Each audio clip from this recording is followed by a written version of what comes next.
नमस्ते, मी Snehal करपणकर. SB9 मराठीमध्ये आपलं पुन्हा एकदा स्वागत. तर पाहूयात आजची विशेष बातमी.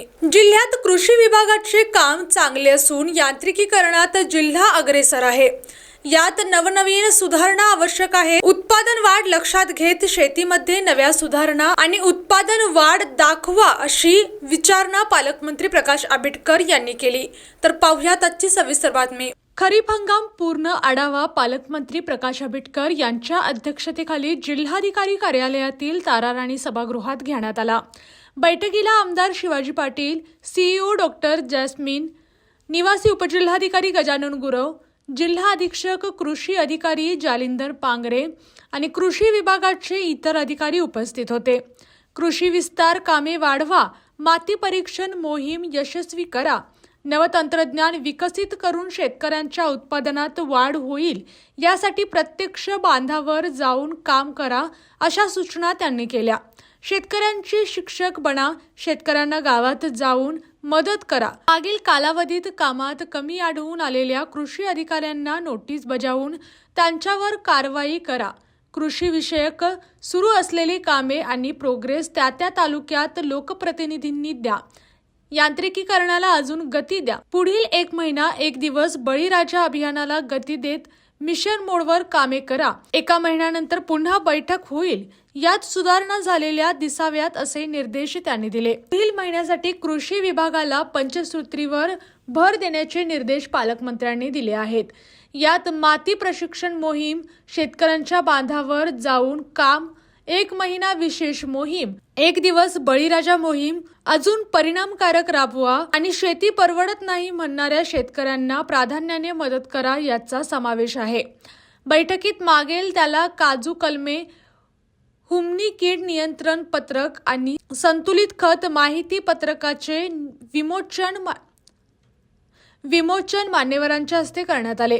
कोल्हापूर जिल्ह्याचा आगामी खरीप हंगाम 2026च्या पूर्वतयारीसाठी जिल्हा आता सज्ज झाला असून जिल्ह्याचे एकूण 3,91,000 हेक्टर खरीप क्षेत्राचे नियोजन करण्यात आले आहे.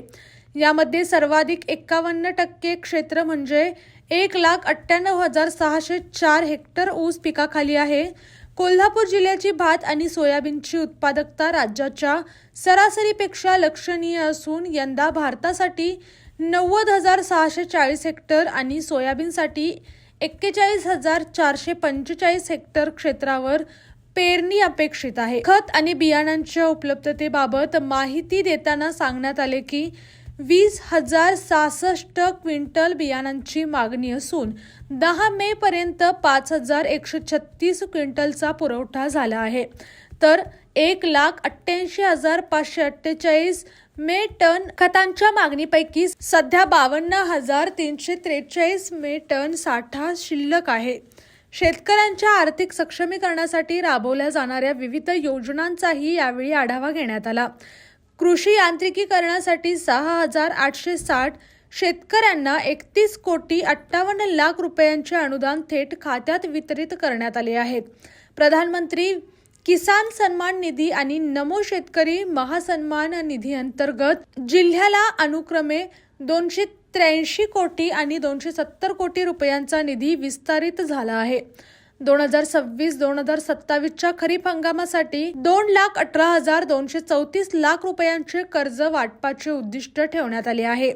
तसेच जिल्ह्यात फळबाग लागवडीलाही गती मिळत असून आतापर्यंत 1,366.62 हेक्टर क्षेत्रावर आंबा, काजू, नारळ आणि केळीची लागवड यशस्वीरित्या करण्यात आली आहे. विशेष म्हणजे प्रधानमंत्री सूक्ष्म अन्न प्रक्रिया उद्योग योजनेत कोल्हापूर जिल्ह्याने महाराष्ट्रात प्रथम क्रमांक पटकावला आहे.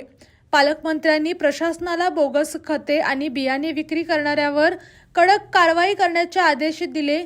तसेच वन्य प्राण्यांमुळे होणाऱ्या शेती नुकसानावरील वन विभागाने तातडीने उपाययोजना कराव्यात आणि प्रलंबित पीक विमा प्रकरणे त्वरित निकाली काढावीत अशा सूचना त्यांनी दिल्या. पालकमंत्र्यांनी शेतकऱ्यांना हुमणी कीड नियंत्रण स्पर्धा 2026-27 मध्ये सहभागी होण्याची आणि मागेल त्याला काजू कलमे योजनेचा लाभ घेण्याची महाडीबीटी पोर्टलवर अर्ज करण्याचे आवाहन केले आहे. सिंचनाचे नियोजन योग्य रीतीने केल्यास जिल्हा पुन्हा एकदा विक्रमी उत्पादकता साध्य करेल असा विश्वास त्यांनी व्यक्त केला. अशाच जिल्ह्यातील, राज्यातील व राष्ट्रीय स्तरावरील ताज्या बातम्या पाहण्यासाठी पाहत रहा SP9 मराठी न्यूज चॅनेल. या चॅनेलच्या माध्यमातून विविध क्षेत्रात उल्लेखनीय कार्य करणाऱ्या मान्यवरांच्या प्रेरणादायी मुलाखती तसेच महत्त्वाची माहिती आणि घडामोडी आपल्यापर्यंत पोहोचवल्या जातील. अशा नवीन बातम्या आणि माहिती मिळवण्यासाठी चॅनलला लाईक करा, शेअर करा आणि हो, सबस्क्राईब करायला विसरू नका. पाहत रहा SP9 Marathi, your time your news. धन्यवाद.